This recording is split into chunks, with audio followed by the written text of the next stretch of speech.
for the 8-minute delay, but we're back in session. I'll call to order the Curry County Board of Commissioners Administrative Workshop, amendment approval of the agenda. So moved. Second, Mr. Chair. Okay, it's been moved and second. All in favor say yes. Yes.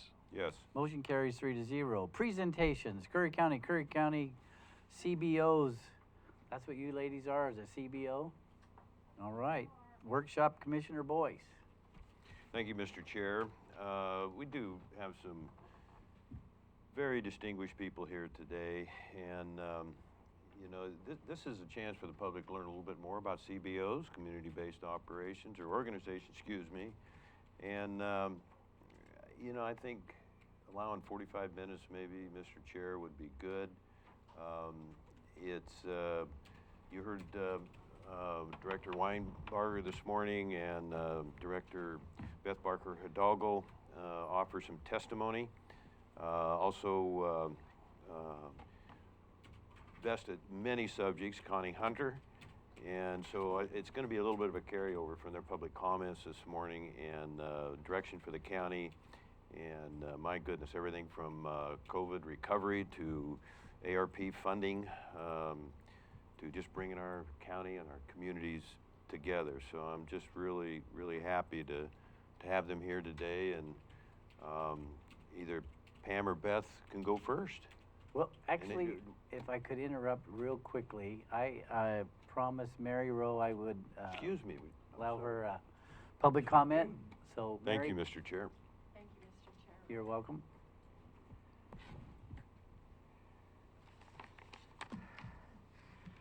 I have some papers for you guys. Well,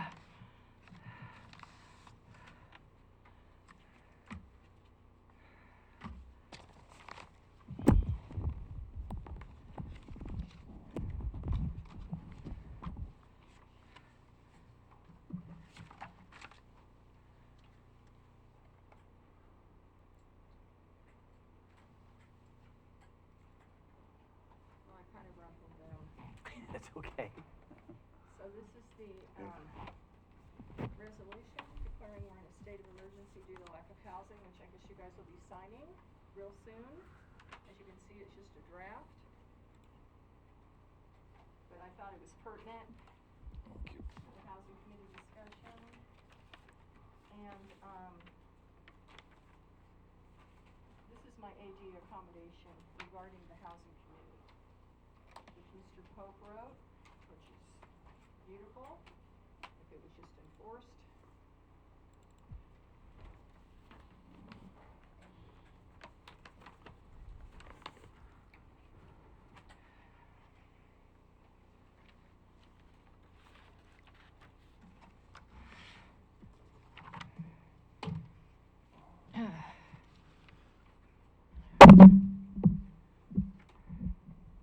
You guys gonna be able to hear me?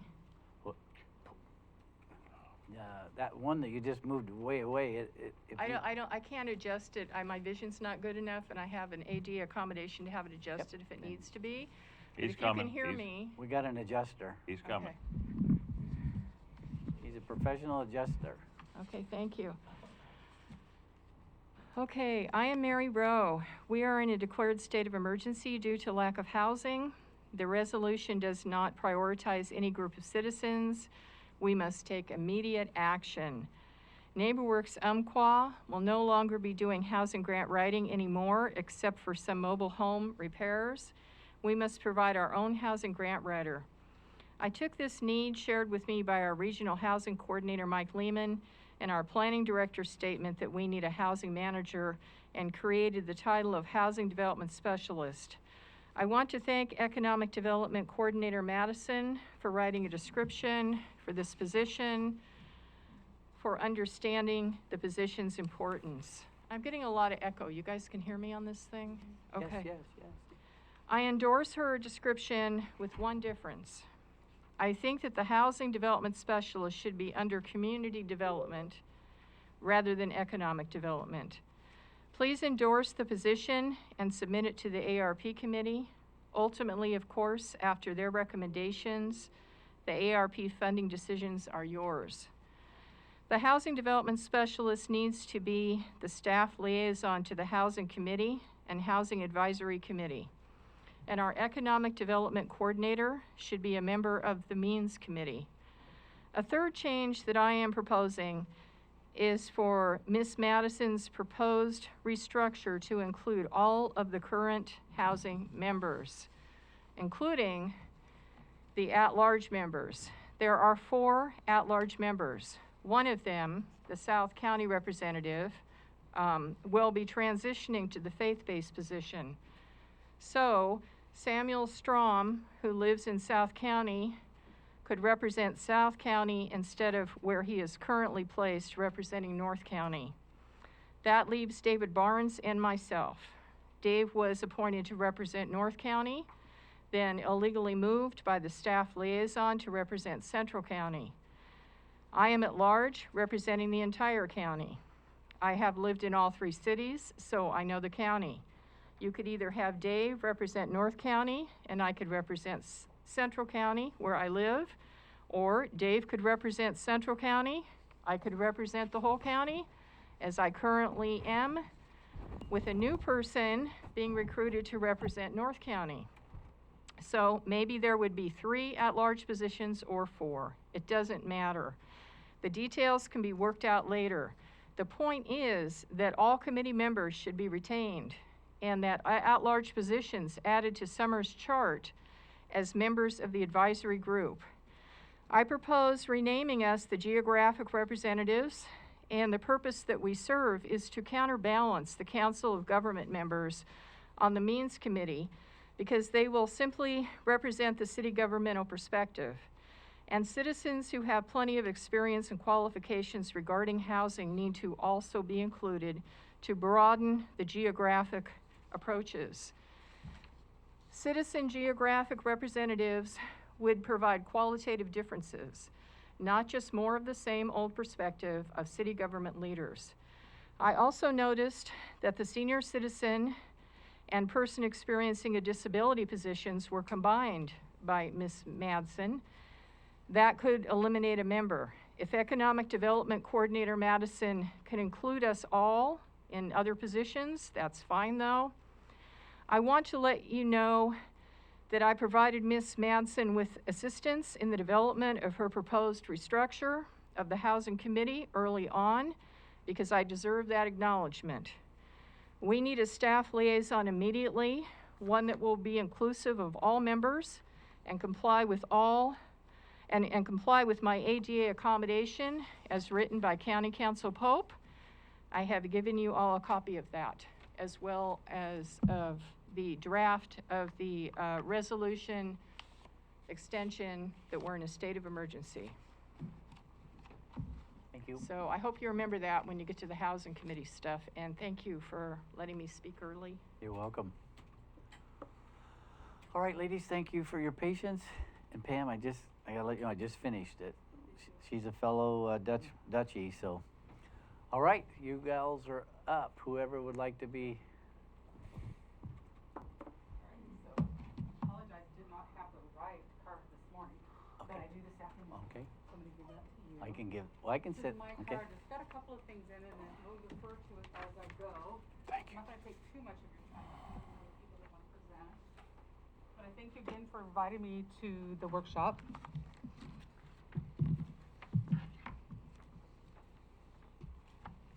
I almost gave your speech, Beth.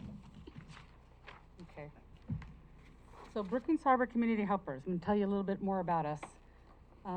Brookings Harbor Community Helpers began back in 1984, was incorporated in 1994 as a 501(c) nonprofit corporation.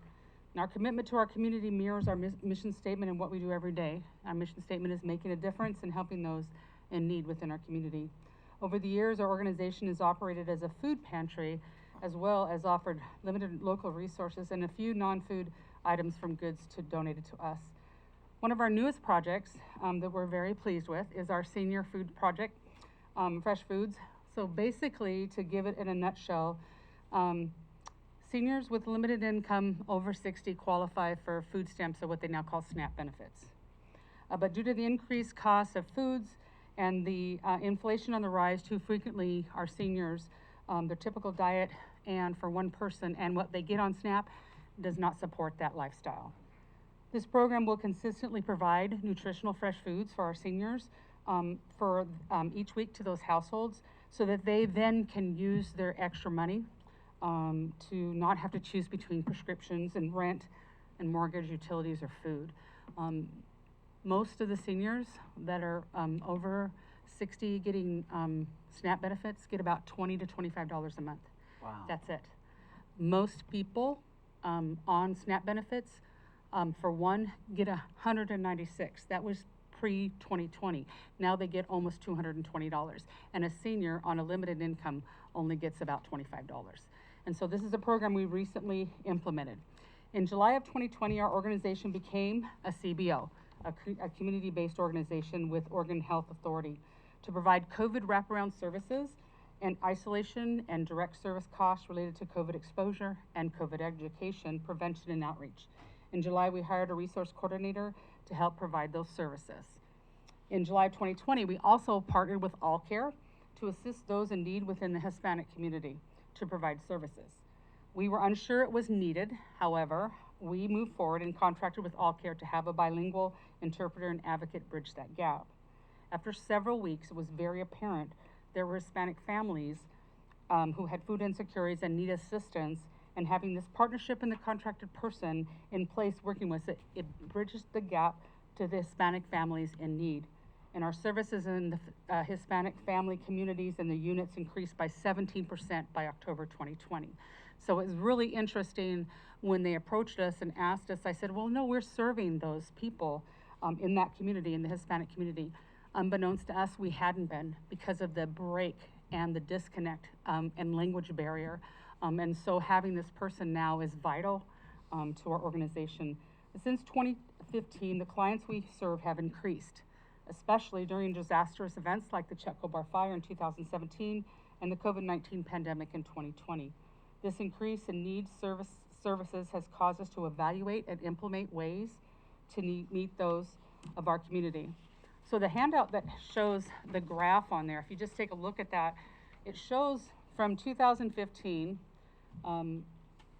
and on what we've done every month in providing services. So for the food bank monthly in 2015, just to be an example, 295 people is what we are that we served. In January through September, this is not even the full year of 2021, 602 per month. The people that we served monthly in 2015 was 2,100, and the people that we've served thus far monthly is 3,178. The COVID cases, since we started in in 2020, it kind of started out slow. We got our first cases in October. So October, November, December, we served about 48 families. We provided 145 services. This year, we've had 80 cases since July, 214 cases this year, and we've served 701 persons. It says monthly, but that's what we've done over the course of the period. And those are services like paying rent or mortgage, buying food, and delivering PPEs and things like that. The amount of services that we provided this year alone is 1,177, and in 2020 it was 264. So one of the things that happened was in this transition and realizing that we needed to be more than just a food bank, we opened up and became a help center. And so a help center basically provides anything that's not food related to those with food insecurities or any other non-food insecurities. And so the number of people, the number of people that we serve that come into our office monthly, has gone from like what we could count back in 2017, about 80, and now we have about 236 people per month that come in and ask us, can you help us with rent? Can you help us with utilities? Where do I go for a gas voucher? Can I get some help? Can I get a sleeping bag? Can I get a tent? Can I go get a shower?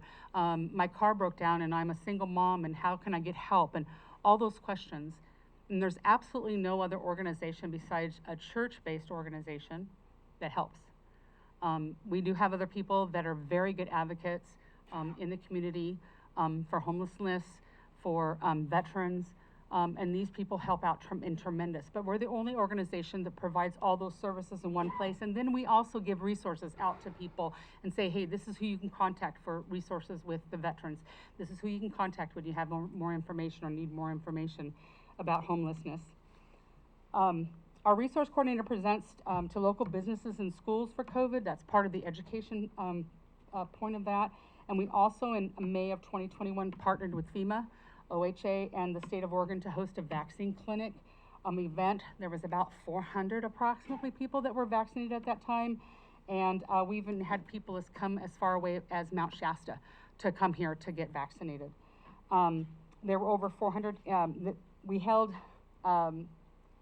3 vaccination clinics, including one yesterday, and we have a team vaccine event coming up soon that we're going to be held at Wild River Pizza. That's a good Place, huh? Pizza and teams Yeah. goes together. In the last 4 months, at the height of the increase of COVID cases and the Delta variant cases, many families were affected by the outbreak. Many spent days, if not weeks, in the hospital. We had several local businesses and families who were greatly affected during this time. Some lost a husband and a mother and a daughter, a son, a brother, sister, an uncle, or an aunt. As a CBO, we reached out to those families and provided services to help them walk through the very darkest of days. Some made it and some didn't. Some we celebrated when they were released from the hospital, and some we just celebrated their lives. We were able to partner with Curry Community Cares to provide wood for 2 of the widows to help them get through the colder months that are ahead. Sometimes we partner with OHA, providing services to those affected by COVID has grown. Our offices are overcrowded. We need additional storage space for food and for inventory. I know that, Court, you've been to my office and seen the size of it. It used to be a very nice big office, but not anymore. So the number of individuals and families we are serving are increasing all the time. With the cost of food and fuel and other services increasing and COVID relief dwindling, many are at the point of exhaustion. Who can help with increased utility costs? There is no ORCA operating currently at this time effectively. Families are receiving eviction notice, but where can they get help? Who can help with a restraining order or domestic violence issues? OASIS recently came back from an absence of over 6 months, but where do families go for help? Our organization in Brookings Harbor is the only organization that provides these kinds of services. During every disaster or emergency in Curry County, in Brookings Harbor area, BHCH is what we call ourselves, has stepped up to the plate and helped in ways that others could not. We went to a roundtable when it was called during the Chetco Bar fire. We stepped up to participate and to assist, and when the fires in Oregon and California sent many fleeing to the coast, our organization provided services with grants provided through local and regional partners. When COVID hit and everyone was locked down and people needed assistance, we stayed open and helped families in need. And during this time, we were able to hire a resource coordinator and that contracted a bilingual interpreter for advocacy to bridge that gap to the Hispanic families. The people we serve has changed. The typical person you're thinking of right now, well, that's not the ones we serve. They're not the homeless on the street as some may think. They are the cashiers at the grocery store, the person pumping fuel at Fred Meyer, or they're the person you're sitting next to at the doctor's office. They are seniors, they're veterans, they are disabled individuals and families in our community. I want to share a few quick stories with you. Back in April of 2020, an older couple, very nicely dressed, walked into my office, the typical grandma and grandpa. I invited them on in, and I immediately, just out of habit, grabbed my receipt book because I was going to receive a donation from them. But to my surprise, they weren't there to donate, but to ask for food.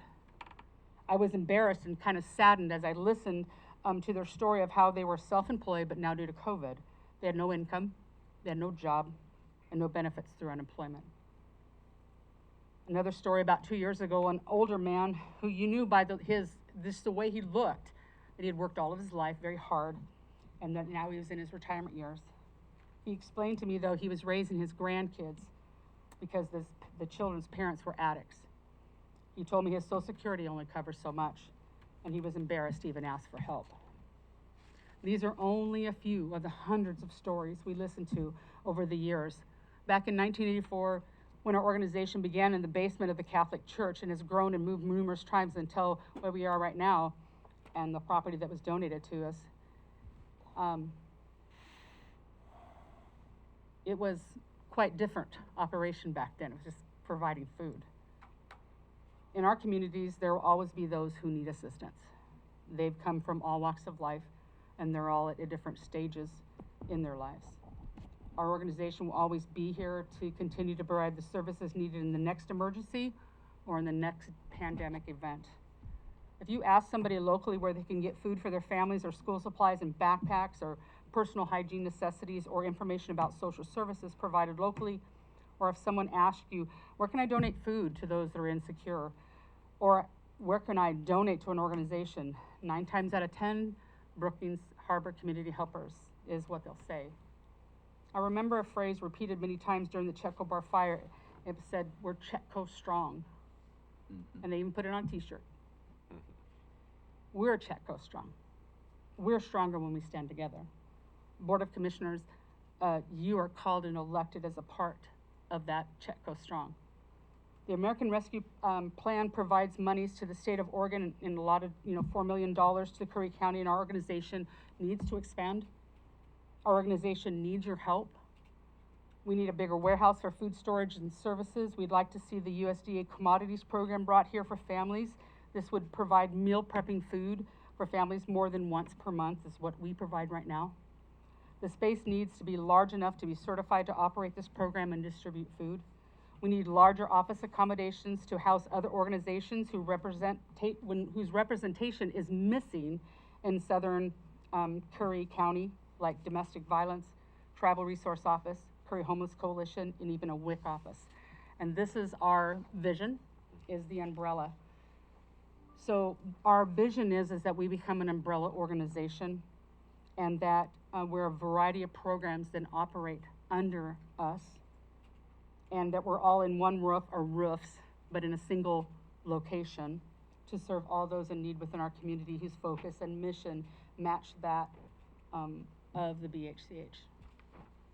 We have a few properties in mind, and we have talked to the city manager about what we're looking for as well, but we would like to invite each of you to come down to our office and just sit and chat in our warehouse and visit. And Mr. Herkenzog, I've asked you to come on down, and Mr. Posh, I would ask you to come down as well. Come and see us. I really do appreciate your time in letting me talk just briefly about our organization, but to know as a CBO and somebody who's been trusted our organization with the help and care of those that are in need in our community, what we have done is no longer sufficient. The building that we are in is no longer sufficient to be able to do what we need to do, and to also bring other presence of organizations and services that we vastly need in Brookings Harbor, like WIC, like Tribal Resource Office, which we don't have, like a domestic office in Brookings Harbor, like the Curry Homeless Coalition, to have a presence there.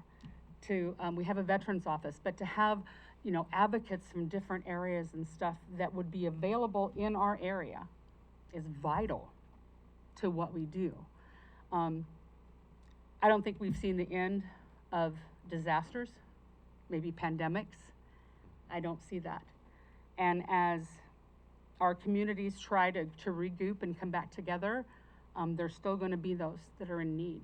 And that's changing. 30% of our children that go to school qualify for reduced and free lunches. 30%. That's a lot of kids. It's a lot of kids. Last year when we gave out 21,000, which was 10,000 more than we've ever given out, in 2 weeks we gave 6,400 snack packs to children. Parents didn't know what to do. All of a sudden their kids were no longer in school where they got fed. Now they were at home and there was no food. So I just ask you to consider, when the applications do come in for the ARP, that you consider Brookings Harbor Community Helpers as a vital partner for our county.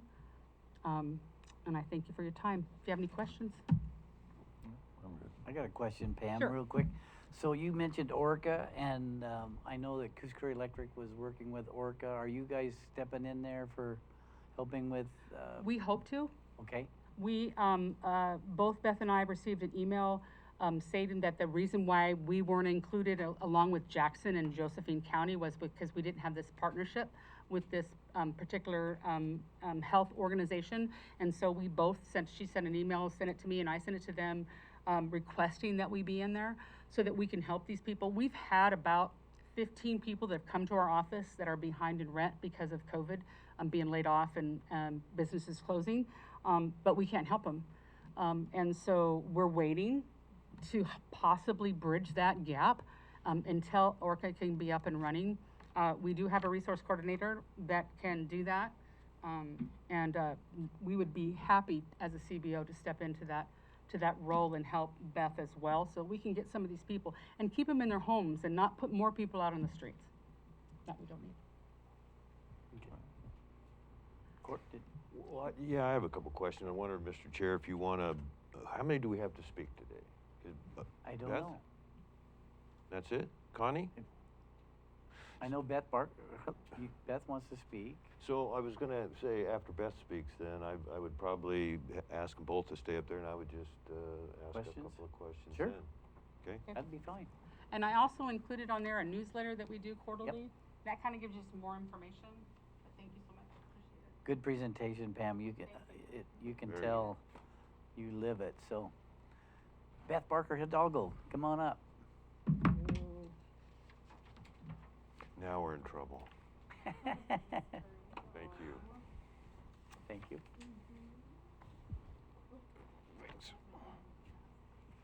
Thanks. Nope, not a bank. Okay. Well, Beth Barker Hidalgo, Executive Director of the Curry Homeless Coalition. Pam planted a lot of seeds. I thought I was ready to just You go want to take ahead, your mask off? go ahead and roll with my presentation. But and I want you to know, when I left here this morning, I went home and watched the rest of the meeting, and so I wanted to share the uplifting, positive feelings of all the other presentations that were given this morning, addressing our economic development, our tourism-based economy.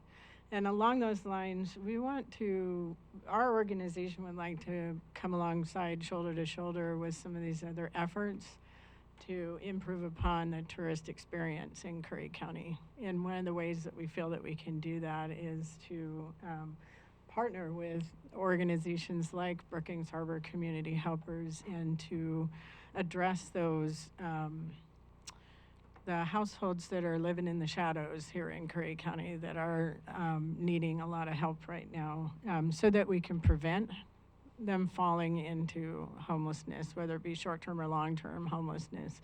Along those lines, we are also a community-based organization contracted with Oregon Health Authority to provide support for households impacted by COVID. We have assisted 120 households with either rent, mortgage, utility payments, grocery shopping, and delivery of groceries. And just listening to people on the phone and just helping them walk through some of the other issues that we might not be able to help them with, but we know of other resources that are available to assist. So I think I'd like to move, hang on, I think I need this keyboard to advance. You're welcome to it. Yep. And I heard it's page up, page down. Page down. Okay. So I really want the message to resonate that we're here with problem-solving solutions. We're not here to just point out all the disparities that are occurring in our community, but we really want to bring forward some solutions for some of the problems that our households are experiencing. I pulled this information from Robert Wood Johnson Foundation. It is on our Community Health Improvement Plan website, the Curry CHIP website, if you haven't been and visited. I paid close attention to the severe housing problems is the percentage of households with one or more of the following housing problems. Housing units lack complete kitchen facilities. If you don't have a complete kitchen facility, you can't use a housing voucher. So if we have people living in motel rooms, paying up to $1,400 a month for a motel room with children. They cannot use the housing vouchers that are issued through the Section 8 program in the Housing Authority for those motel rooms. So they're paying full price, or we are, depending on who's covering that cost. Plumbing facilities, same thing, showers, and some motels may or may not have full plumbing facilities. We do have families doubled up, tripled up in some cases. We're triaging a family right now up in Agnes that has taken in a family member that has experienced domestic violence in another state, and now they're living with this family, and it's a senior park. So now they're facing eviction. Their notice is expected Sunday the 24th. A whole household, and we have no resolution for that family. They're working through the process. We've had them at DHS, and we've triaged them. They've applied for every housing option that's available to them right now. But just to let you know, there are vouchers out there and emergency housing vouchers, but they don't apply to the motel rooms where a lot of our folks are trying to maintain some sort of shelter right now. So I want to talk about some accomplishments. Back in 2016, we formed the Curry Housing Task Force. Out of that task force came the Curry Housing Study, which was published for the public in 2018. In 2019, we pursued our community health assessment, which is now rolling into our community health improvement plan. We have the 7 work groups. Connie's here representing one or two of those work groups. Pam is involved in the access to food, and I head up the housing and homelessness work group.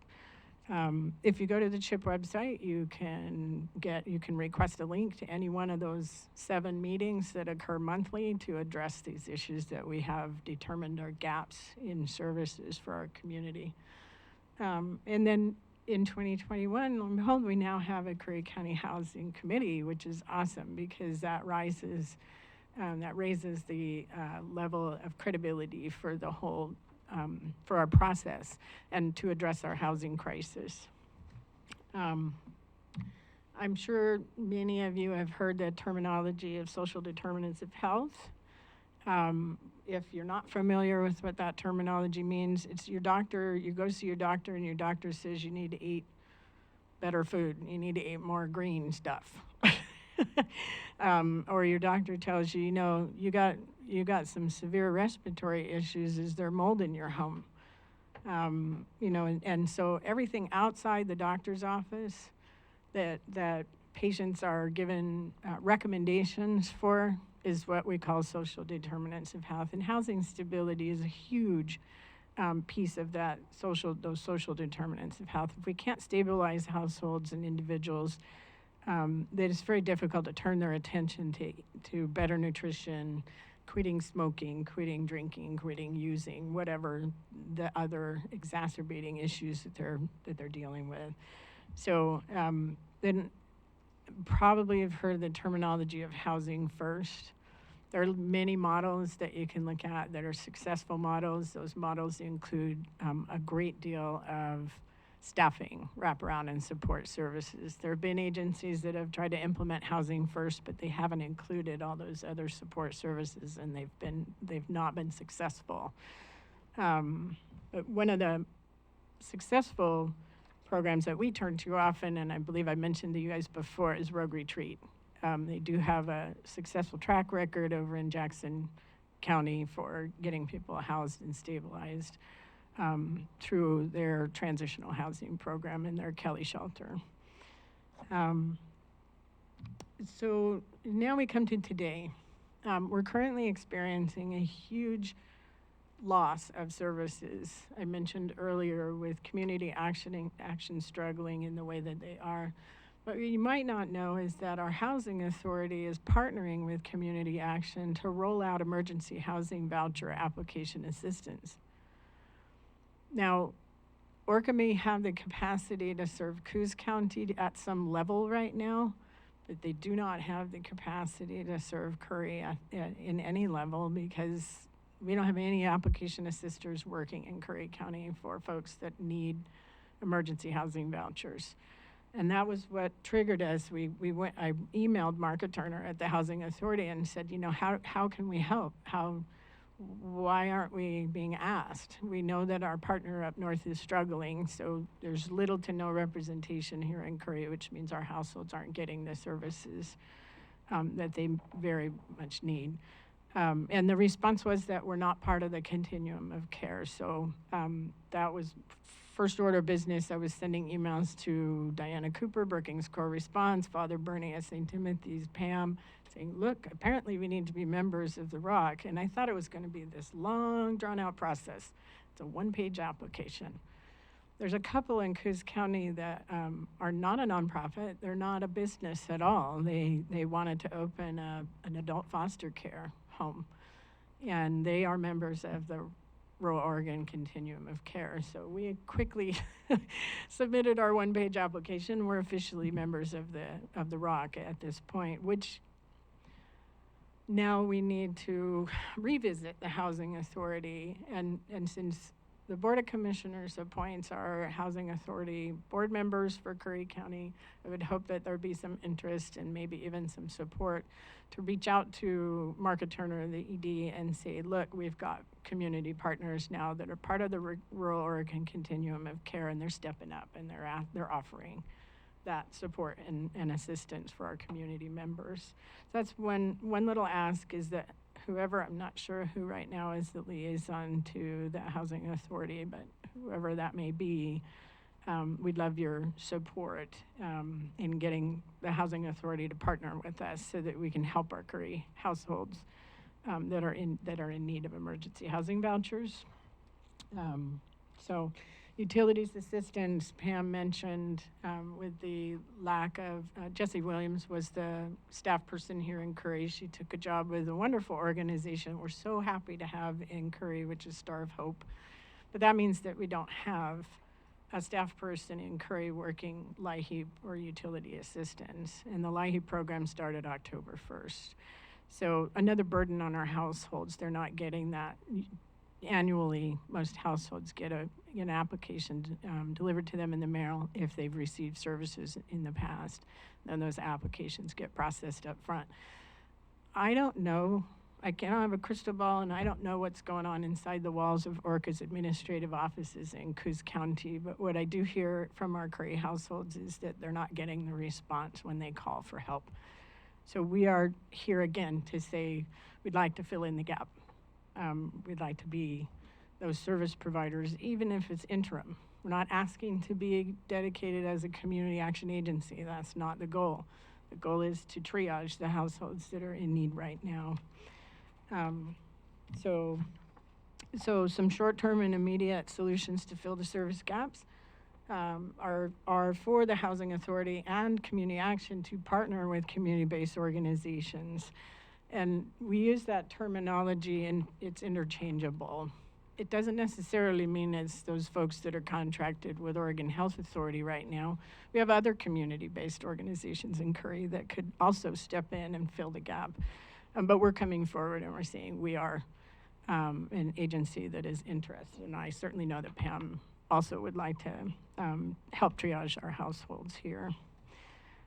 This may look like food pantries are the point of entry, and there's maybe a referral form that goes into a food box and goes home with family, and then they're able to fill it out with whatever needs they may have, and then we can redirect those households to partners in Curry that are taking on that load.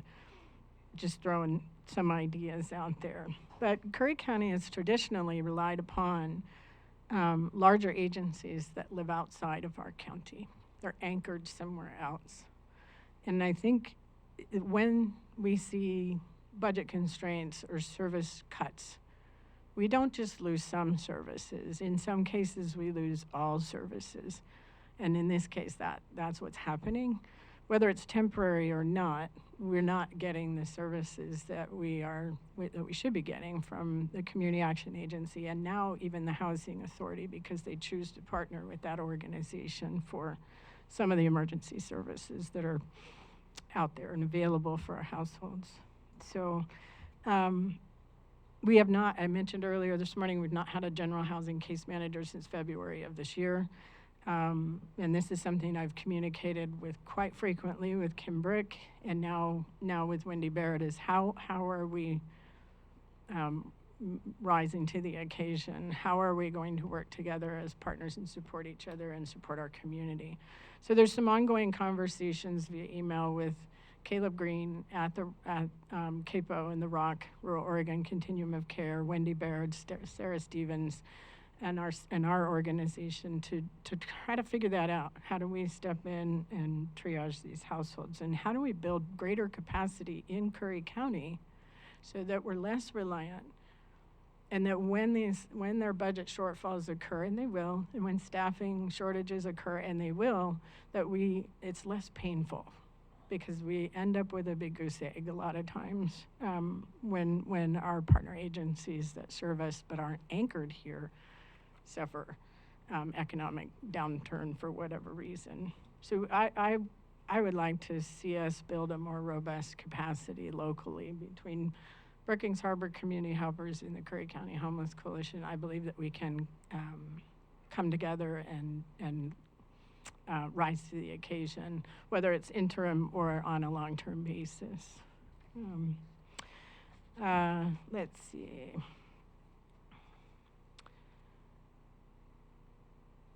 Yeah, I really scratch my head on why our community-based organizations were not asked to help with the rollout of the emergency rental assistance applications and or the emergency housing vouchers. It's not a requirement to be a member of the continuum of care.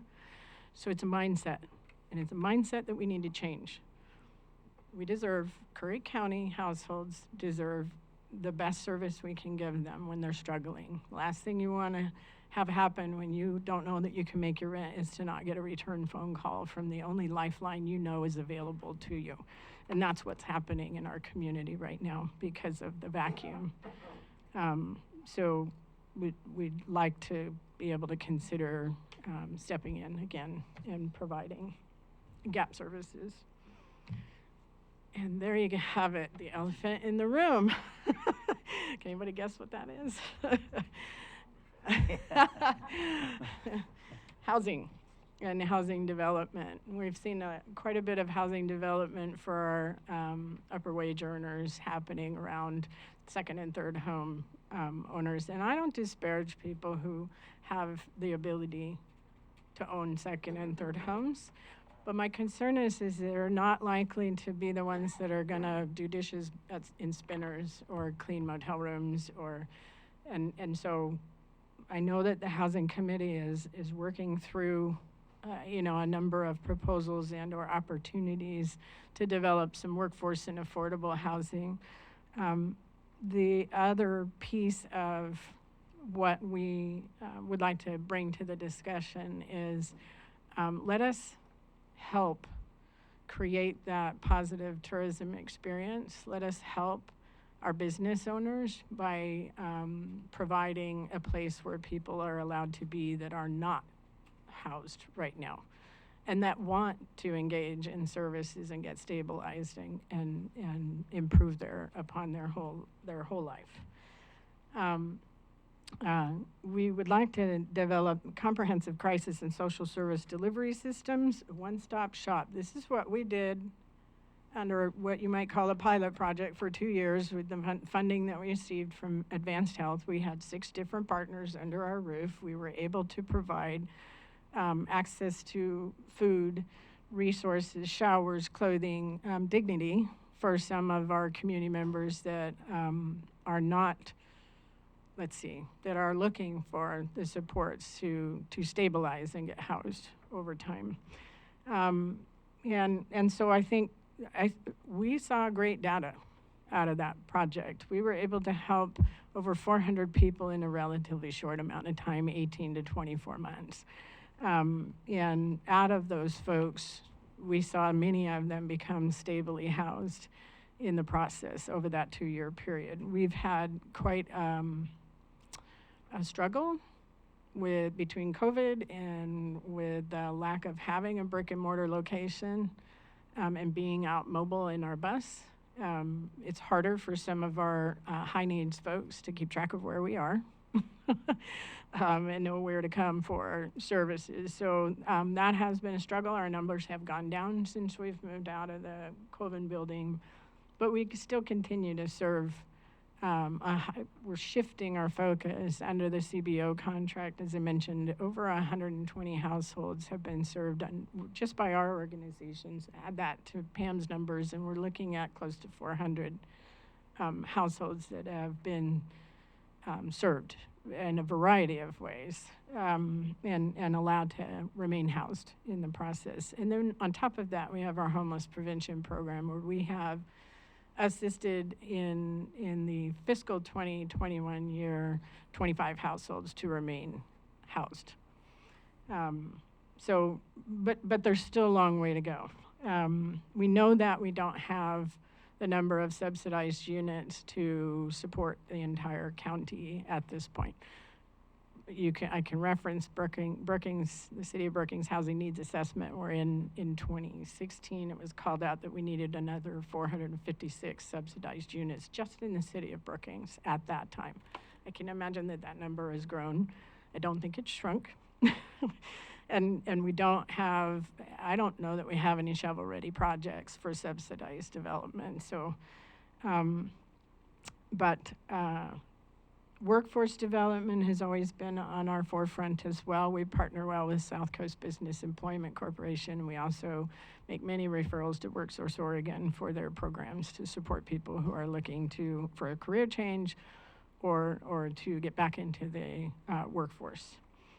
But the lack of supportive and subsidized units needed to provide for the number of precariously and unstably housed households in Curry is exacerbating service delivery. We have to go find people.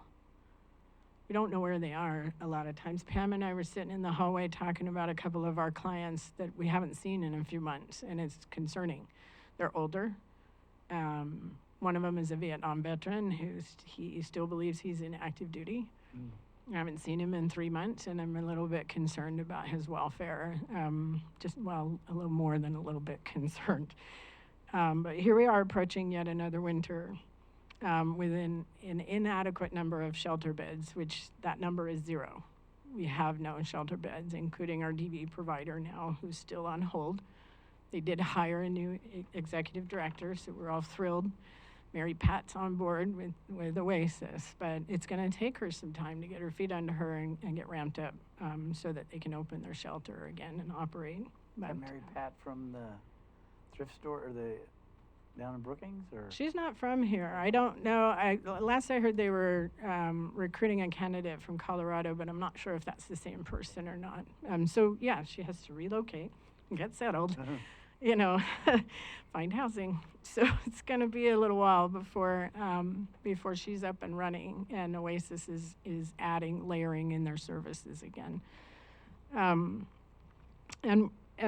we've been fortunate enough to have a property owner in Brookings to contract with Oregon Health Authority to provide non-congregate shelter for our unsheltered folks that are positive for COVID, so we can get them off the streets and get them isolated, so they're not accessing Fred Meyer to use the bathroom or other locations in the community. Their needs are being met for that period of isolation time. And we're also talking with that property owner about extending that contract or entering into a new contract for winter warming shelter. And that's the big conversation that's being had with the ORCA and OHCS, Oregon Housing Community Services, right now.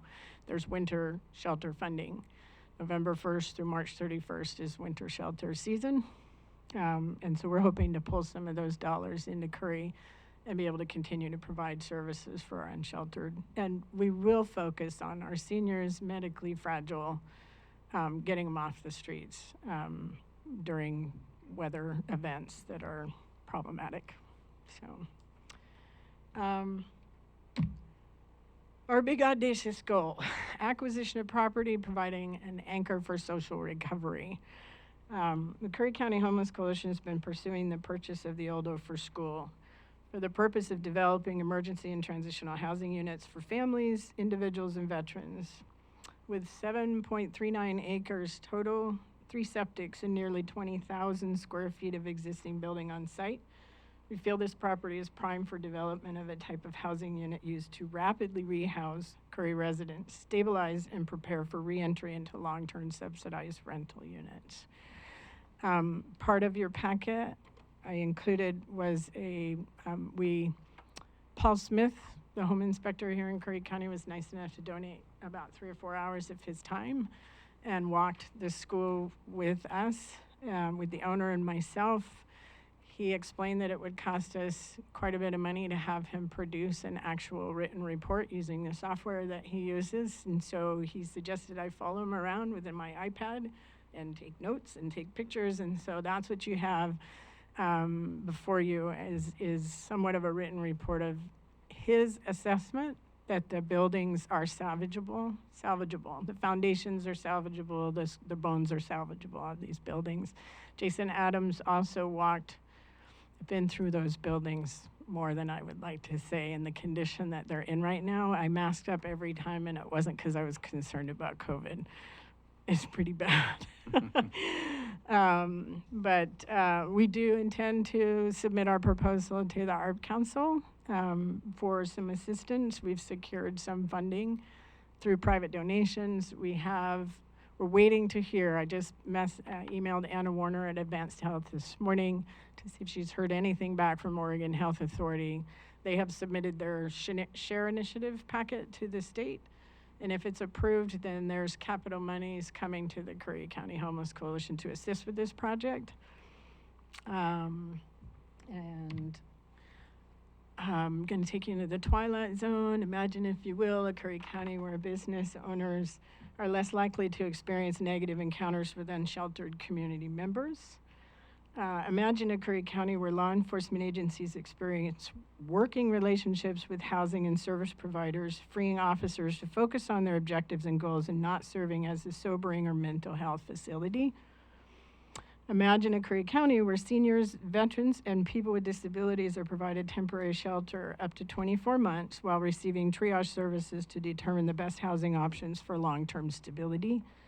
And lastly, imagine a Curry County where providers come together to serve residents with physical, behavioral, mental, and oral health care services.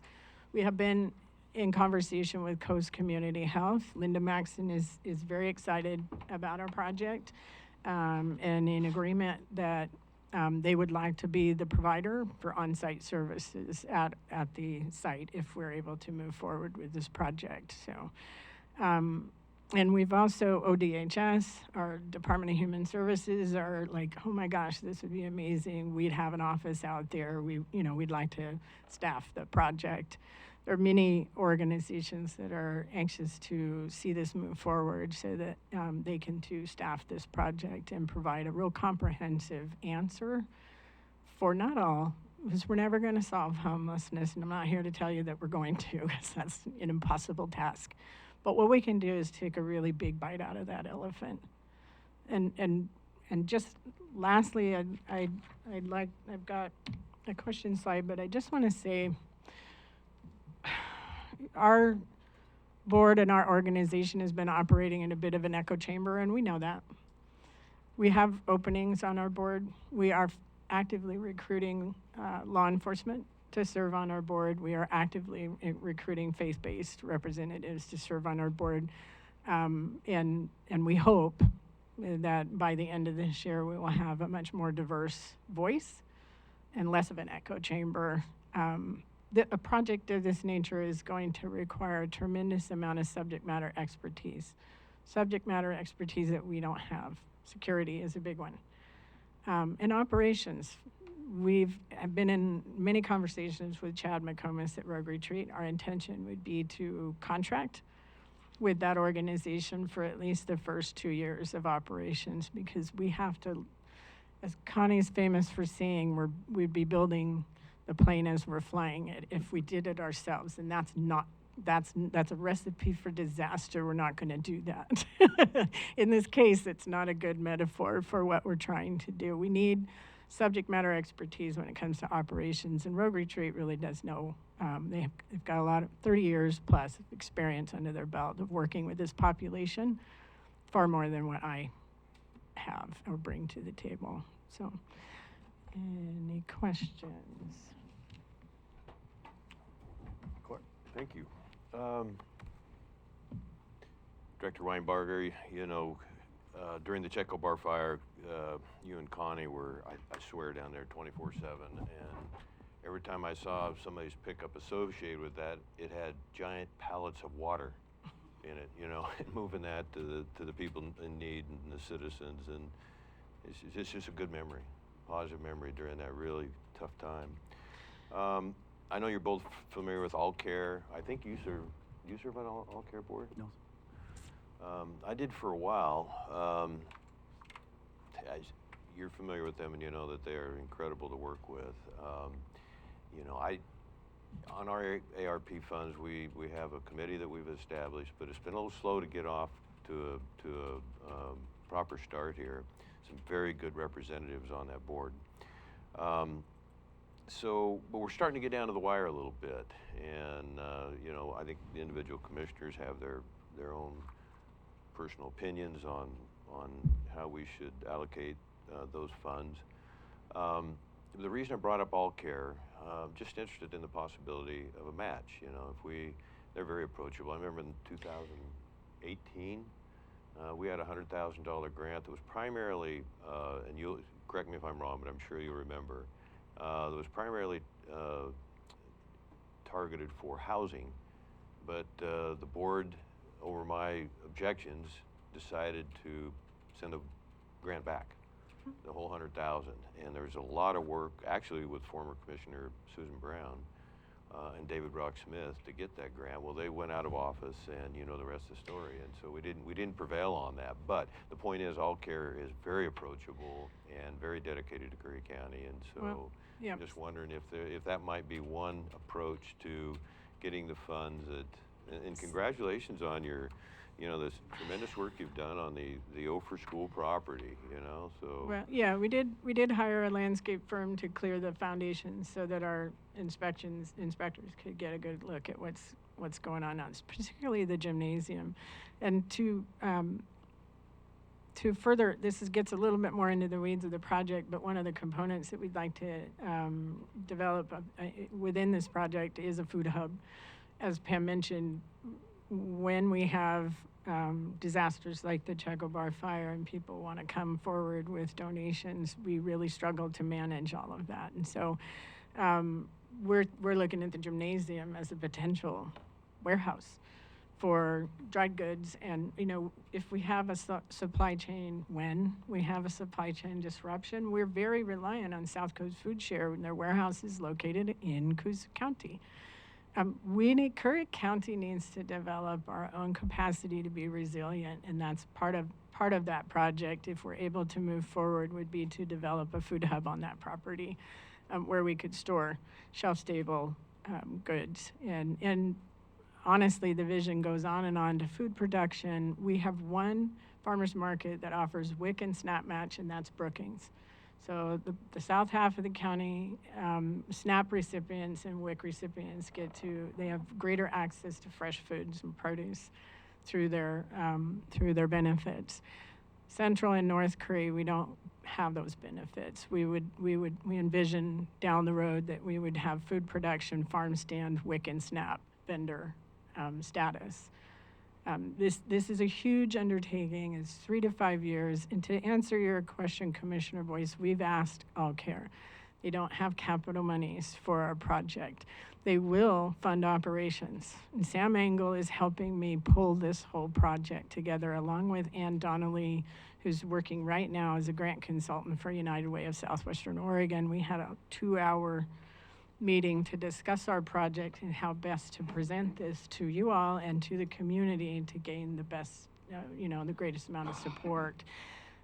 We want to be partners in Curry County. We want to help our business community. We want to decrease the negative impacts on tourism and businesses in Curry County. And one of the ways we can do that is to create a space where people are allowed to be without harassment.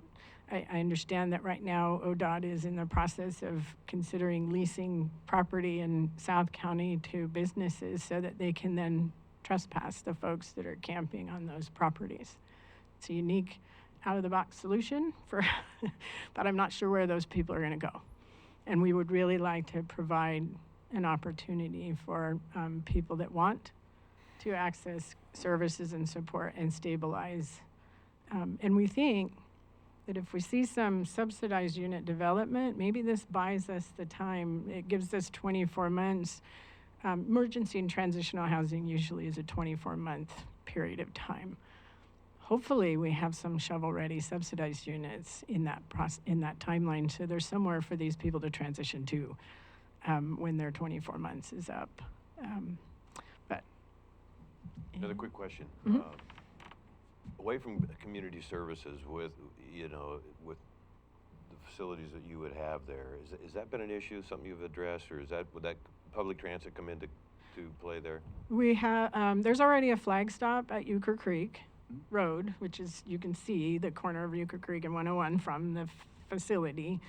We would request from Curry Public Transit that we become a flag stop, much like the SWAC campus in Brookings, where they come off the highway and come onto the property for pickups and drop-offs. Most of the people who would be eligible to live out there would have non-emergent medical transportation benefits through Medicaid.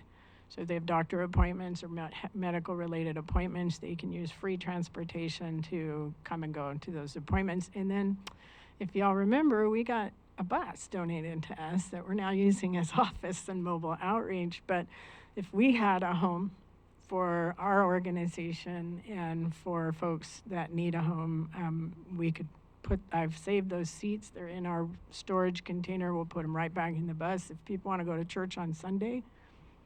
And that's another little tiny component of some workforce development. We could ask Curry Public Transit if we can put some folks through their training program and have them drive the bus and, provide that transportation.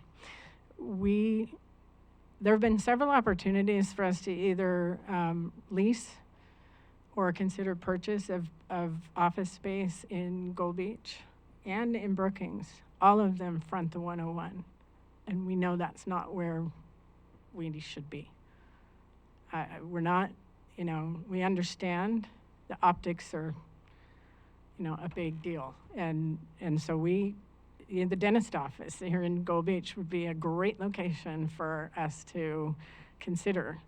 But I don't like the idea of us being directly on the 101. It just is not conducive for our economy and for our tourist-based economy and our city as a whole. If we could find a place that's off the 101 or a little bit out of town, I think that's just a better fit for what we're trying to do than trying to force something to happen in a space that it's just not conducive for the whole community. I know we're trying to wind down a little bit, Mr. Chair. One of the focuses should be, and you both mentioned it, and we've talked in various phone conversations prior about Curry County having its own ORC. I see you got a letter here of support from both All Care and Jen Schaefer of United Way.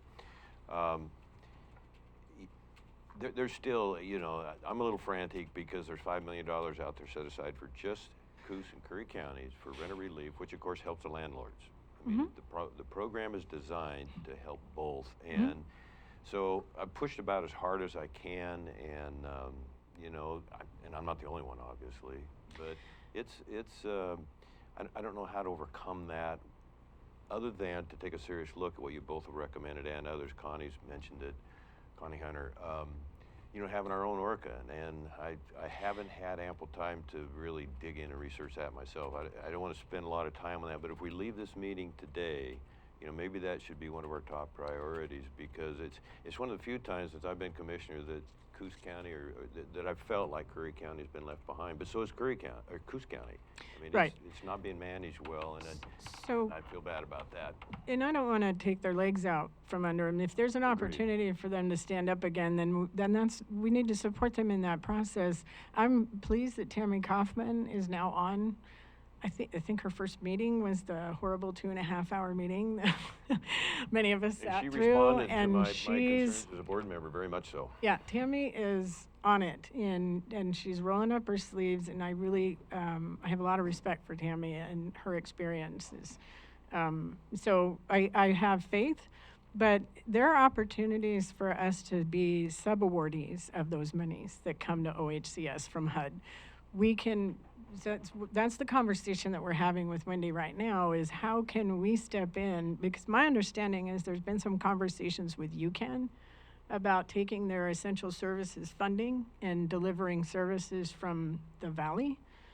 That means no face-to-face case management, no home visits, if it's probably all going to be done over the phone or virtually, and our community members, I think that's going to be a problem. The money isn't the issue. It's how do you manage those households to get them stabilized, because those programs, those rental assistance programs, are not forever. They're a finite amount of time, and the case management piece is there to ensure that once the case manager walks away, they're stable and they can take it on from there.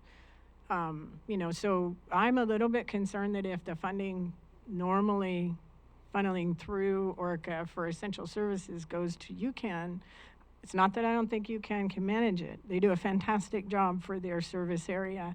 I'm just concerned, once again, we're going to put our eggs in a basket that's way over there. and I would rather build a basket and get our own eggs in there here in Curry. And so we can do that by being subawardees of those funds. And I'm going to encourage you to pull in the troops and look at how we might be able to facilitate that. And I'll sure help. Mm-hmm. And that might be where we have to go, the direction we have to go. So I'm going to encourage you to come up with a proposal and submit it to the ARP committee and copy the commissioners, and whatever direction you're going to go. And I think that's going to be more of a focus in the next 2 weeks for this board and our ARP committee. I'm assuming there'd be a public notice on how to submit those proposals, or is there already a public-facing way for organizations that want to submit proposals? I do have the application and the budget template, but I'm not sure where to send those. Send it to Bach Office Management, Council Pope. So yeah, we're about to put a press release probably tomorrow, but Okay. if you go to the county's webpage, there's now an ARP place where it will have the application and where you can submit things. Nice. We Thank just you. got that put together this week. Great. Beth, Thank before you you. leave, how close do you think you are with Ophir School? How close to Like, having the funding together, just- or Yeah, what, is there we're a quarter of the way. quarter of the way? Dave Okay. wants $400,000 for the property. They're asking. Dave for- Haney, yeah. I'm never sure how to pronounce this. Is it That's Honey okay. or Haney? Anyway, he's asking, it's not even on the market. It's been on the market before, but it's not on the market right now. And I've been communicating with Dave for about 3 years about this property, because it's been a vision in my head for that long, that it's just sitting there. It's falling apart, it's Yeah. falling down. It is a public health nightmare out there right now, and it's a magnet for some really nefarious activities in our community, and we'd like to take that, if you will, a pig's ear, and turn it into a silk purse for Curry. Thanks. Next. Well, I think Connie wanted to speak. Connie, did, Well, this is a new topic though, right? is this a new topic? Yeah, this is the other agenda. Yeah, so item. let's let Connie come up, Summer, if that's okay.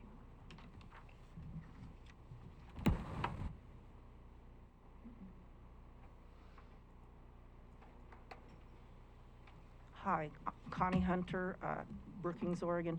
I just wanted to just talk just on a couple of things. When the system is broken, like when there's a problem with ORCA, we find out the hard way. We don't always get a notice in advance. So I want to give great kudos to Beth for really stepping up to the plate and pulling it together and going to the Coos Curry Housing Authority and speaking with them to make sure that that gap in care that was created by ORCA's problems, it was addressed. But I also am going to suggest at some time in the future that Coos Curry Housing Authority be involved in a workshop and talk specifically with them. Some of the same issues that we experience in the two county two-county conundrum with our college are some of the, not financial issues, but services issues with regards to the Coos-Curry Housing Authority. And I wanted to also mention that the work group that Beth facilitates for the Curry Community Health Improvement Plan for housing and homeless is a fantastic work group. I would like to have an association with our housing committee and have that work group participate as a work group. Not only will that give us a place for our people on the committee that are more interested in housing for homeless, sheltering and homelessness, and not get us off our other efforts, but it also a good example. It's a good model, and we would be duplicating efforts if we did it any other way. So that's a community development suggestion. And then I last week, just about a week ago, I attended virtual resources for aging and at-risk veterans in Oregon conference, and it was actually the follow-up to a January 2021 listening session, so it gave really kind of answers to the questions that came up and the concerns that came up in that listening session in 2021. But the agencies that were involved included Oregon Department of Veterans Affairs, the Oregon Housing and Community Services, and VA and HUD. But I wanted to let you know that there is a resource, Beth, and this is something that I think would really help to pull together the things that you'd like to do. And he's a senior policy analyst at the Oregon Housing and Community Services Department. His name is Samuel Kenny. His focus is how can policy match up with what happens on the ground. So we have a policy that we want to end homelessness, but what does that look like? And so he has offered to talk to us and be willing to come out to one of the work group meetings for the Curry Health Improvement Plan, Housing and Homeless work group. So just to get you up to date on that. And let's see. One of the concerns about ORCA has come across my desk is that their director of development has moved to Lane County. So he will have actually more access to some of the larger foundations there. So we're hoping that that'll help bring more money to ORCA in general, even though he's was supposed to be home-based at Coos County. And then wanted to go back to the All Care $100,000 grant that was given back. That money was used for other things and in association with housing, but I know that All Care has more money coming this year. I think it's another $1 million. Sam Engel is very interested in helping us go after more money, and we talked through a number of things, but he's also interested in some legislative efforts. For example, to fund affordable workforce housing for our employees who are living in areas that have tourism, that there should be a tax for affordable workforce housing as part of the TLT infrastructure. And so there's some research on that, and he's actually reaching out to find out if we do have some support of our legislators to get some legislation written on that. And then just one other small thing is there are grants that can be written for USDA that the food bank can tap into. Those were, that information was with the food bank in the past. So some of those things that might come up with those bigger opportunities to fund a community kitchen, for example. And I have been attending and participating with the Episcopal Health Foundation, and they are really looking at what they can do more here in Curry County. I do have a phone call set up to talk with them, and prior to that, I hope that we can have the other CBOs and I can have a talk. And then the only other thing that I have to ask about is we're still on for the 3rd of November for our hyperbaric oxygen therapy presentation. Our gentleman told me today via email, the provider, that they almost have their presentation ready. They want me to help them fine-tune the request. So my question to the Board of Commissioners today in preparation of that presentation on the 3rd is one of the things that the Access to Healthcare Work Group does, they're tasked with, of course, they're part of the Community Health Improvement Planning effort as well, and that work group is tasked with bringing local providers to the area. So they're interested in coming. All of that is good news. We just want to find the right partners. And there's a thought about partnering with Curry Health Network, or also at the Rush building, they're looking at co-locating some services there. And so on the next Access to Healthcare Work Group, a meeting that's coming up a week from yesterday, we're gonna, of course, do a shout out to partners again, and hopefully while our providers are here, that we have a chance to tap into that. But their question was, what would be a reasonable ask of this group on behalf of HBOT for Curry County for American Rescue Plan funding? And you know, it's one thing to come and say, you know, we're looking at funding 2 HBOT chambers. There's a piece that we can add to American Rescue Plan funding.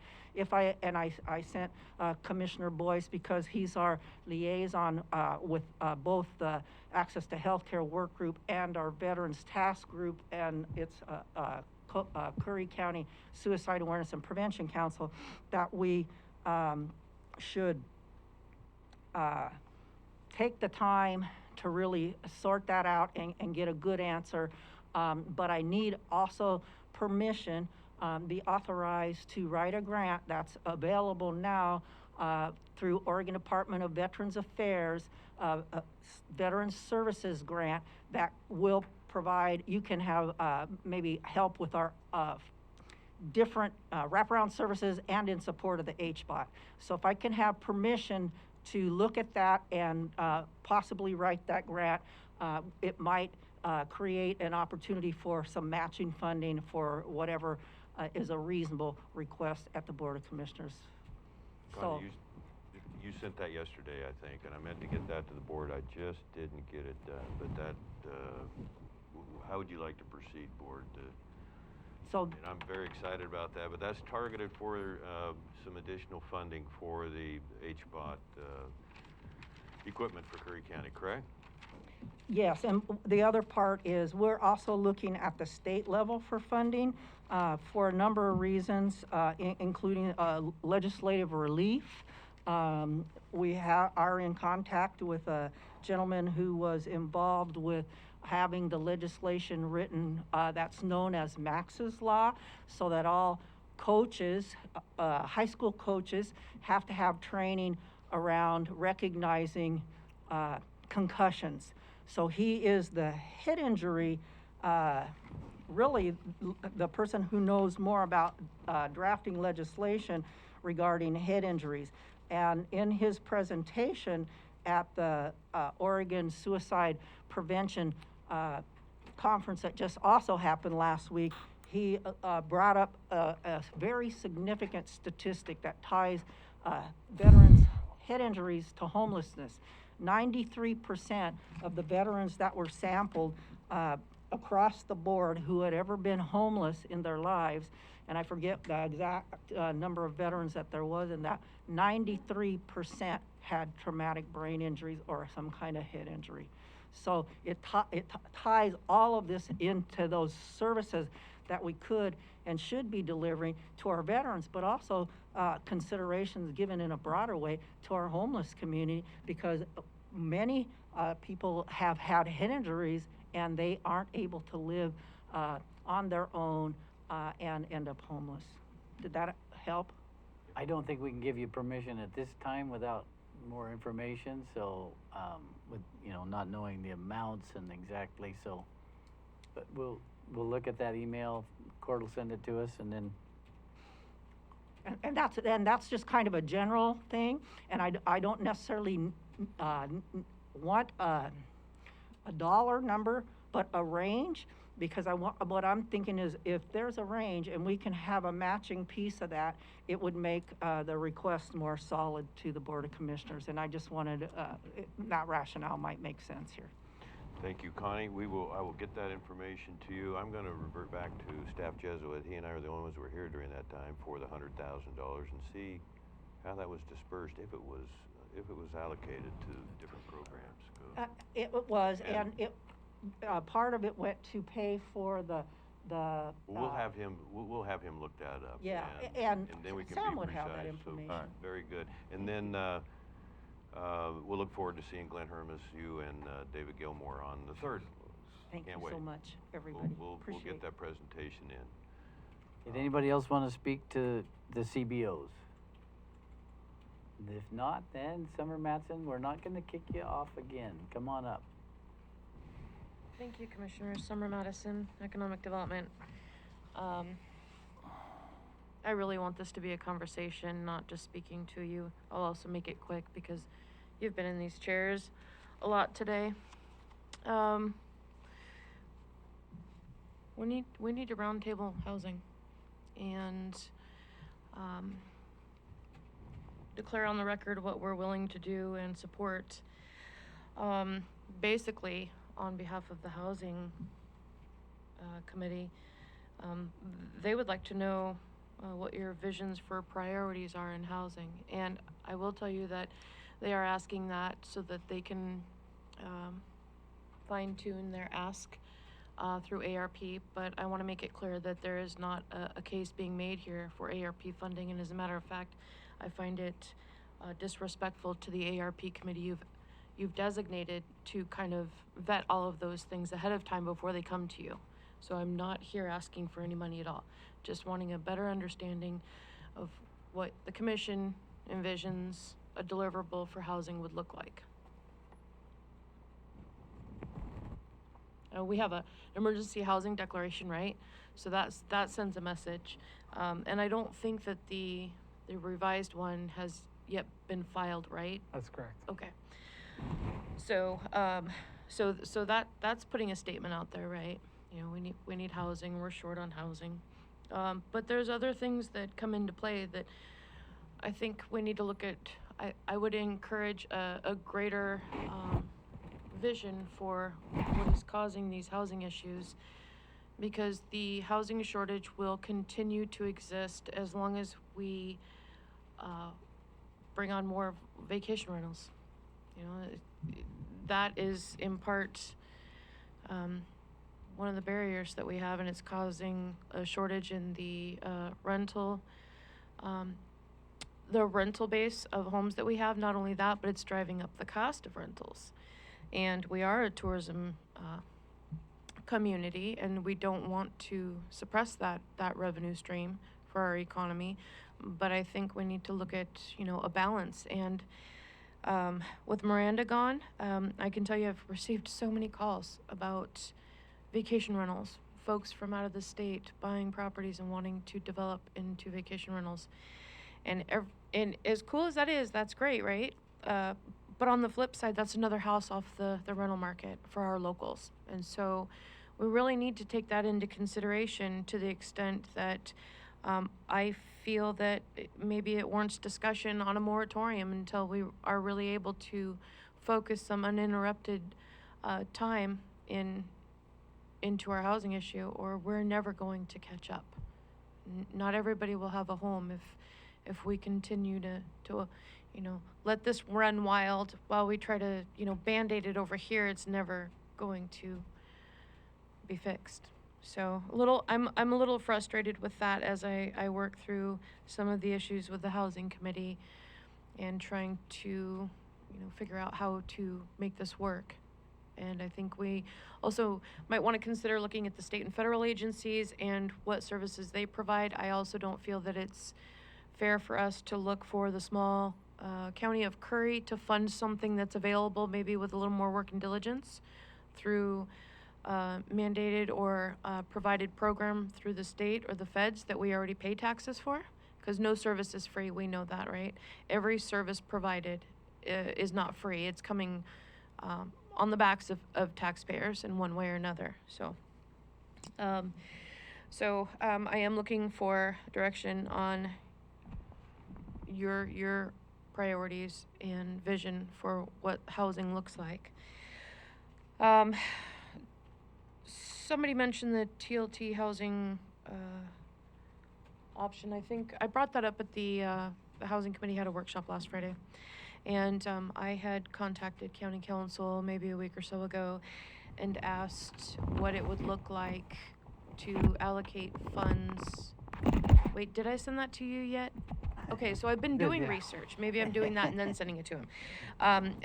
What would it look like to help build homes, not hire staff and not just talk, but actually build some housing for workforce relative to the service industry specific to tourism. And so I was really excited. Yesterday I found out Jackson County is doing something like that, so I've reached out to Marta Tapp with Business Oregon that oversees that region there to see, because I know she'll be very involved in that, and see what she might be able to do to help us not reinvent the wheel, but make it more applicable potentially to our circumstances, because I know that at this point we're really trying not to eat up that ARP funding. And so looking at all the opportunities that we have and programs already available and using the ARP, as a supplement and not the main source of revenue if possible. I'm already tired. I was just gonna say, it's, we're having the housing summit Yes. in a little over a week. Mhm. And I think we're all concerned about not taking advantage of the tremendous contributions the housing committee has made. And so we want to be mindful of that. I don't want to look like we're stalling. You asked some very direct questions, which is, I respect, related to our responsibilities. So not to delay, but we have that housing summit, I think is going to be a real positive thing for Coos and Curry County. I have some paperwork here for you, and if you wouldn't mind giving Connie a copy. But it shows what Deschutes County's doing. Commissioners DeBone and Patty Adair and Phil Chang. Anyway, do we have too big of expectations from the summit? Do we have too big of expectations from the committee? The Coos-Curry connection. We just got a new grant I mentioned earlier today through Echo Northwest to study, that in itself, another study, but they're going to take our 2018 housing plan that Beth Barker Hidalgo referenced, and one of the aspects will be researching the short-term rentals and what that you aptly pointed out there, what that means to our communities for the whole South Coast. So there's a little bit of information here on that. I didn't have a stapler, so I've already messed up the copies, but I have a copy for each of the commissioners. But what I like about the Deschutes County proposal, or the challenge to the Oregon Land Conservation Development Commission, it says on an interim basis, this is what we need to do to find more buildable land that we can add to our inventory of available land for homes. So anyway, everybody is pretty tired. It's been a good day. It's been quite a day. And again, I'm not trying to delay as just one commissioner, but however, I want to put a little bit of stock in the summit and just take that time and process and see where we are, and then maybe encourage the committee members to attend, and maybe we'll get some traction. I think we will. And yeah, this has been, like you said, you just want to have a conversation, and that's been good for a workshop. That's especially for this, it's been a good approach in my opinion. So that's all I have really today, other than just handing you this information. May I ask, commissioners, are you each preparing to participate in the housing summit coming up on the 29th? I will not be here on the 29th. Is that something that you might be able to listen to remotely? No, because I'll be in a broadband meeting in Ashland, Oregon, so. Is that something that you'd like me to take cliff notes of and Sure. send to you? Yep, Okay. yep. Commissioner Cribbins and I are doing the big video send-off. Great. So don't get, yeah, I'm sure she did much better than I did. Chris, did you have a? Well, I just want to say, as far as direction from my seat, in conversations with people I've talked to, I mean, I think we can see the swamp of paperwork and backlog it's created with COVID and the rental situation, people not having to pay their rents and landlords being stuck and those kind of things. Section 8 and HUD housing is, from what I'm hearing, is now years out for applications. So to find that kind of housing applications is going to be very difficult. You know, I've spoken to a couple of people in the county, and Becky and I are currently working on, as this board knows, and we will be talking about it more in the coming weeks, several properties that we've identified in the county that the owner of the property is willing to do all they can do to create housing, livable housing, apartments. Anyway, I don't want to go into all of this of what that will entail, but this could turn out, and these are shovel-ready properties, ready to be built on now. So that is moving forward very quickly. So we may need some help with the Housing Committee on that as a direction to find shovel-ready properties in the county. I would also suggest that we have the possibility, the federal government wants out of a lot of their land right now. They want us to do a lot of things for them always. Why don't we ask the federal government to look at giving us some land, knowing our problem that we have here, as all communities have on the West Coast right now anyway, and ask them to identify some properties that they may consider donating to a county or to a city to create housing platforms to build on. These are things that committees can look forward to strengthen. And I would also say, we talk about, you know, growing a department, but finding someone that can work for someone in the county and identify federal dollars, state dollars, corporate dollars. There's a lot of corporations out there that I used to always tell my wife, let's buy a new car this year because we're just going to give it to the government in taxes, so why not take that right off as a new car? There's a lot of agencies out there that are going to give away billions of dollars. Why don't we identify some of those agencies and see if they'll donate into something like this to help along with that? There's a lot of ways to do that, and I think we need someone that can take their day and focus on that in the county by growing a department, possibly having an employee that's grant funded, because that would probably be something that could easily be found for grant funding could be found for that, to continue to identify dollars that are available for housing, for workforce housing, for homeless population, for veterans housing. That park down in Brookings Harbor that we're hopeful that the state is going to give us, that could be used in a plethora of ways to help. There's a lot of ways out there. It just takes people to roll up their sleeves and let's talk about it. And then having someone that, once those issues are identified, will go after them like a rabid dog to get them. So I'm not sure that it is too much looking into the future in regards to the housing development specialist position, we have been working to secure and bring forward. And I will correct, I know more than once it's been said that I've written a job description. I have not regarding the But I housing. did. Right, so housing Went development nowhere. specialist, I've got 2 from the housing committee, and I've gotten 1 from Commissioner Boyce, and then 1 that existed from the prior director of operations. And so those are great job descriptions coming from a diversity of skill sets that the housing committee is workshopping right now. And I do want to say that once we do get that job established, what if 10 years down the road there is just so much housing, like then maybe that person is able to actually run the housing authority for Curry County, right? And so then if we could get it at a place with housing where we're maintaining, what a great accomplishment that would be.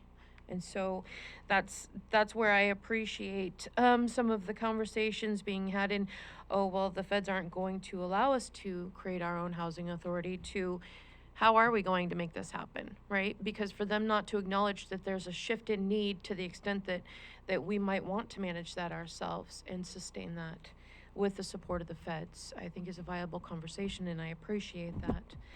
I think You know, we- so many efforts Real- like that. Real quick, Yes, sir. on that note, I think even if we didn't form our own, we would be more of a voice as Coos Curry Housing Authority, because that's what it is. If you look at that, you know, their letterhead, it's Coos Curry Housing Authority. And yes, we're the don't we are the brunette-headed stepchild, but we could be a bigger voice. I mean, So can this, Can I have some small information about the Ye- missing here somewhere? If I could just finish on the housing authority, I'd appreciate that, because I have another commitment at 4, so you can take over when I'm done if you don't mind, Connie. So having our own housing authority, so initially it was the North Bend Housing Authority, and there was no Curry involved in that. And then, you know, how politics go, and then they were like, okay, come on, Curry, we'll help you out. But are we getting the help we need? I don't think so. We don't have the housing vouchers, you know, on one hand, it's big and complicated, and I think it's worth a discussion more than just this afternoon. But I've got to tell you, the reason why the housing vouchers aren't being utilized is because they're not applicable to the rates of rents that homes are going for right now. And of course, none of us are experiencing that, right? I mean, like, I'm totally strapped financially with my mortgage, but I'm not experiencing not knowing where my kids are going to sleep next month. You know, not right now anyways, but a whole bunch of people out there are. They are. And if ultimately, I'd like to show them that as our workforce, as they're raising their kids and want to raise their kids to be Curry County, that's important to us, and we want to make sure at the very minimum that starts with shelter, because you have that, then you have a place for your kids, you have heat, a place to feed them, for them to stay while you work, do homework, all those things. But I think the need, and it's a very humbling thing to come to anybody and say, I can't pay rent, you know, but I can tell you this Christmas is going to be worse than it has been. Even myself personally, I'm like, okay, we're not doing gifts this year, guys, but I know there's a bunch of families out there pay the electric bill because that program won't be there anymore, or gas money to the food bank, or maybe that toy my kid wants. I mean, what are you gonna do? So definitely, I'm looking forward to that housing summit. I appreciate you advocating people attend. I will take notes for Commissioner Herzog. I appreciate your support in this conversation every day, and thank you for letting me bend your ear off the record.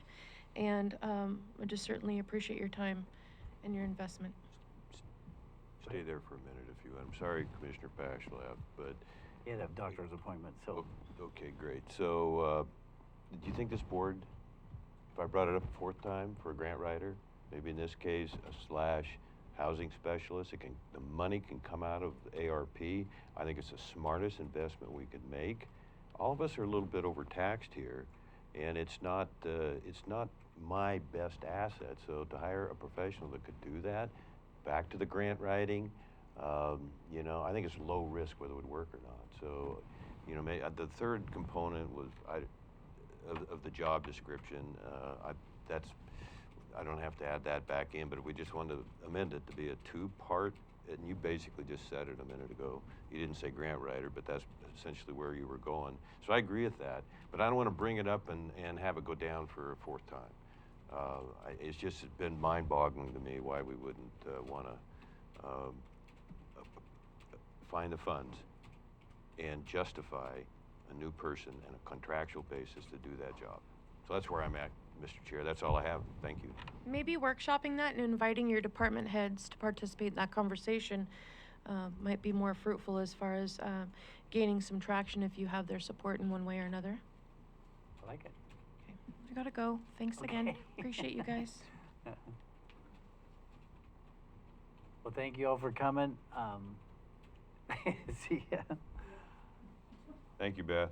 Did Did you have one? Am I okay? Sure.